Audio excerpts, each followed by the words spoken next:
Fact number 1 ಬಿಸಿನೀರು ತಣ್ಣೀರಿಗಿಂತ ವೇಗವಾಗಿ ಮಂಜುಗಡ್ಡೆಯಾಗಿ ಬದಲಾಗುತ್ತದೆ. ಆರಂಭದಲ್ಲಿ ಬಿಸಿಯಾಗಿರುವ ದ್ರವ, ಸಾಮಾನ್ಯವಾಗಿ ನೀರು, ಇದೇ ರೀತಿಯ ಪರಿಸ್ಥಿತಿಗಳಲ್ಲಿ ತಂಪಾಗಿರುವ ಇತರ ದ್ರವಕ್ಕಿಂತ ವೇಗವಾಗಿ ಹೆಪ್ಪುಗಟ್ಟುತ್ತದೆ ಎಂಬ ವೀಕ್ಷಣೆಯನ್ನು ನಡೆಸಲಾಯಿತು.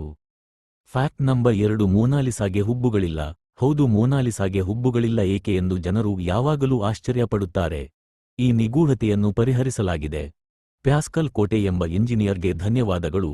ಡಾ ವಿನ್ಸಿ ಮೋನಾಲಿಸಾಳನ್ನು ಚಿತ್ರಿಸಿದಾಗ ಅವನು ನಿಜವಾಗಿಯೂ ಅವಳ ಹುಬ್ಬುಗಳನ್ನು ಚಿತ್ರಿಸಿದನು, ಆದರೆ ಕಾಲಾನಂತರದಲ್ಲಿ ಈ ಹುಬ್ಬುಗಳು ಕಾಲಾನಂತರದಲ್ಲಿ ಸ್ವಚ್ಛಗೊಳಿಸುವಿಕೆಯಿಂದಾಗಿ ಸವೆದುಹೋಗಿವೆ. ಇಂದು ಅವು ಇನ್ನು ಮುಂದೆ ಗೋಚರಿಸುವುದಿಲ್ಲ. ಫ್ಯಾಕ್ಟ್ ನಂಬರ್ 3 ದೇಹದಲ್ಲಿ ಅತ್ಯಂತ ಬಲಿಷ್ಠವಾದ ಸ್ನಾಯು ನಾಲಿಗೆ. ನಾಲಿಗೆ ದೇಹದಲ್ಲಿ ಅತ್ಯಂತ ಬಲಿಷ್ಠವಾದ ಸ್ನಾಯು ಅಲ್ಲ ಎಂಬುದನ್ನು ನಾವು ನಿಮಗೆ ತಿಳಿಸಬೇಕು. ನಾಲಿಗೆ ಸ್ವತಃ ಒಂದು ಸ್ನಾಯು ಮತ್ತು ಇದು ಕನಿಷ್ಠ 8 ವಿಭಿನ್ನ ಸ್ನಾಯುಗಳನ್ನು ಹೊಂದಿದ್ದು, ಅವು ಬಹಳ ಹೊಂದಿಕೊಳ್ಳುವ ಮ್ಯಾಟ್ರಿಕ್ಸ್ ಅನ್ನು ರಚಿಸುವ ಮೂಲಕ ಹೆಣೆದುಕೊಂಡಿವೆ. ದೇಹದಲ್ಲಿ ಅತ್ಯಂತ ಬಲಿಷ್ಠವಾದ ಸ್ನಾಯು ಮಾಸೆಟರ್.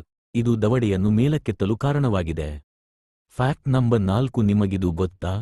ಇರುವೆಗಳು 12 ಗಂಟೆಗಳ ಅವಧಿಯಲ್ಲಿ ಸುಮಾರು 8 ನಿಮಿಷಗಳ ಕಾಲ ವಿಶ್ರಾಂತಿ ಪಡೆಯುತ್ತವೆ. ಹೌದು, ಆಶ್ಚರ್ಯಕರವೇ? ಆದರೆ ನಾವು ನಿದ್ರೆಯನ್ನು ಅರ್ಥೈಸುವ ರೀತಿಯಲ್ಲಿ ಅಲ್ಲ. ಜೇಮ್ಸ್ ಮತ್ತು ಕಾಟೆಲ್ ಸಂಶೋಧನೆ ನಡೆಸಿದ್ದು, ಇರುವೆಗಳು ವಿಶ್ರಾಂತಿ ಅವಧಿಗಳ ಚಕ್ರೀಯ ಮಾದರಿಯನ್ನು ಹೊಂದಿವೆ ಎಂದು ತೋರಿಸುತ್ತದೆ. ಅಲ್ಲಿ ಪ್ರತಿ ಗೂಡಿನಲ್ಲಿ ಒಟ್ಟಾರೆಯಾಗಿ ವಿಶ್ರಾಂತಿ ಇರುತ್ತದೆ. ಇದು 12 ಗಂಟೆಗಳ ಅವಧಿಯಲ್ಲಿ ಸುಮಾರು 8 ನಿಮಿಷಗಳವರೆಗೆ ಇರುತ್ತದೆ. ಫ್ಯಾಕ್ಟ್ ನಂಬರ್ 5 ನಿಮಗಿದು ಗೊತ್ತಾ? ಕೋಕಾ ಕೋಲಾ ಮೂಲತಃ ಹಸಿರು ಬಣ್ಣದ್ದಾಗಿತ್ತು.